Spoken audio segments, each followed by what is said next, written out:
We've got a very special set of guests joining us. The IT and Telecom Minister, Mr. Ashwini Vaishnaw, Ms. Smriti Irani, the Minister for Child, Women Development and Minority Affairs, and of course, the Chief of Tata Sons, N. Chandrasekaran. Thank you very much for joining us. Before I get started, again, for context, what are the big mega trends that global investors and domestic investors are looking at when they look at India? Consumption, it is going to be perhaps the largest market on the strength of the fact that we are today the world's most populous country. It could perhaps also be the workforce of the world because we have a very young population at this point in time, and that's the expectation and the assumption and the estimates that many are making. And of course, the other big trends that India could capitalize on, digitalization. And we've made inroads on that on the back of the India stack. What will that mean, not just for the domestic market, but also in terms of taking this global is going to be the question, and also how digitalization opens up the market in terms of access to credit, access to finance, the spending and borrowing behavior of the Indian consumer. Minister Vaishnaw, let me start by talking to you. As I said, there is no consensus on where global growth is headed and where the global economy is headed. Where there is consensus is that globalization as we knew it has changed. There is a reshaping of the world that's taking place, driven largely by geopolitics, which is now dictating how geoeconomics is going to work. So I want to understand from you, how is the Indian government looking at the multipolar world today, India's role in it, and specifically in terms of a roadmap to be able to get to whether it's 5 trillion or 10 trillion, where do you believe we stand on the reform roadmap? How much more work needs to be done? Thank you, Shireen. India has approached this entire transition which is happening in the world on multiple dimensions. One, the first dimension is to make sure that India's economy is resilient. There is a good, consistent 6 to 8% growth rate for a complete decade. It's not just 1 year or 2 year kind of thing. The thought process and the policy framework which follows is for a complete decade, 6 to 8% growth with very moderate inflation. The second dimension is when the world is looking for resilient supply chains, and as you said in your opening statement, India has a very young population. So how do we attract large number of supply chain participants to India? How do we make it resilient? How do we use our research and development capabilities? And third part, of course, the energy transition as well as the digital stack. So I'll cover all the 3 points. When the pandemic hit and the whole world was going through a very big crisis, which was humanitarian crisis as well as an economic crisis, there were 2 approaches followed by various governments. The first approach was followed by so many countries was send out checks, make sure people get money in their hands, they consume, and that consumption will lift the market. There was a whole lot of liquidity pumped in. The combined balance sheets of US Fed, European Bank and Japanese Central Bank, the combined increase in balance sheet was about $9 trillion US. That created a very quick sugar rush kind of growth, but it also brought with it unprecedented inflation. And that inflation is not going to go away so easily. It takes a time because pushing liquidity is easy, taking it out is very difficult, and it's always very painful. On the contrary, India adopted a very pragmatic approach. Fiscal space that any country would have is always limited. It's always constrained. There is no unlimited capital in the world. Anybody can give those MMT theories, but that's bunkum. Don't believe that. Capital is always scarce. Capital is always limited. How do you use the capital that you have? That's a choice that Prime Minister Modi ji made. He made a choice that very focused consumption and support to the most vulnerable groups, vulnerable sections of the population. So about 800 million people got limited financial aid, plus free food for almost 3rd year now. So that was one very important part. Vaccination, free vaccination program.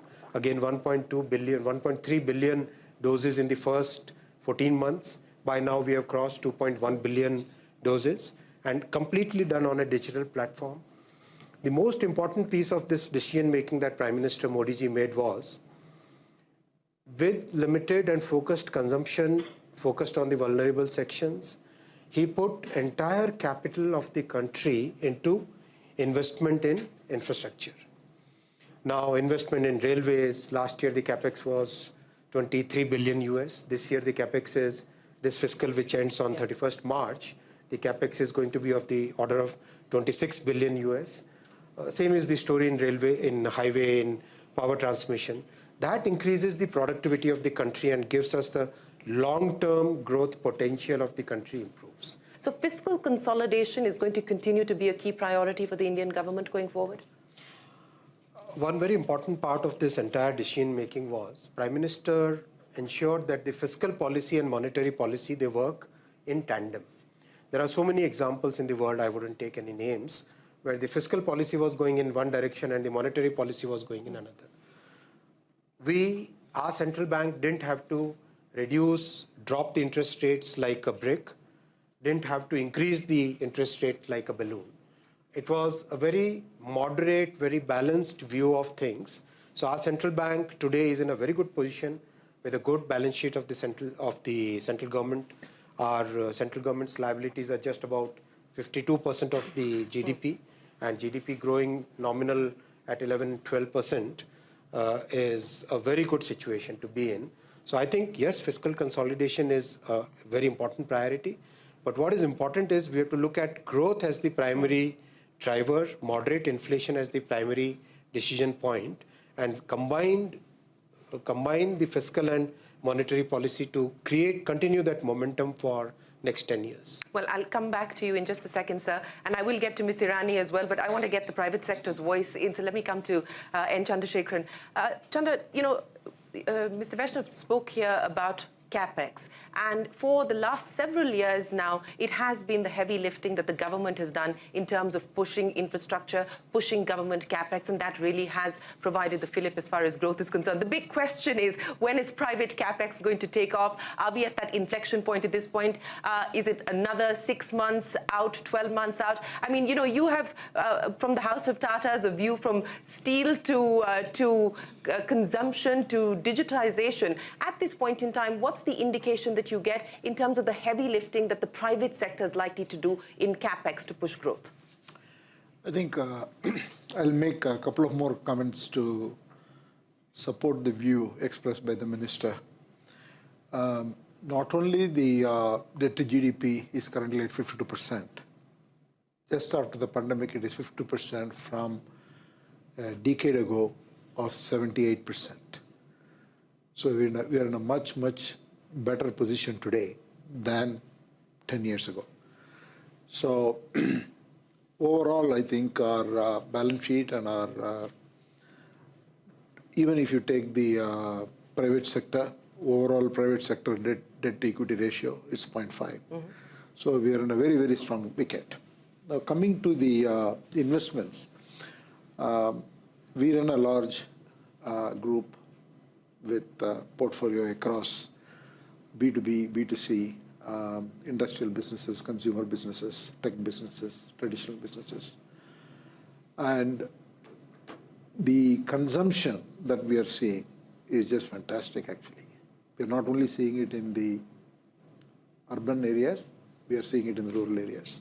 In fact, the consumption we are seeing in Tier 4 towns for even discretionary items like electronics and jewelry is higher than what we see in Tier 1 towns. So the consumption is very, very strong. We have been seeing that for the last few years, and we have seen it in the first half of the year. Last year, we delivered a growth of 25% on a group-wide basis. And this year, that is the year ending March, the first half, we have already seen 19% growth. In all likelihood, will be 22-23% growth. So I think the consumption-led growth is very strong. And with the infrastructure spending that's being done by the government, will definitely add to this as a tailwind.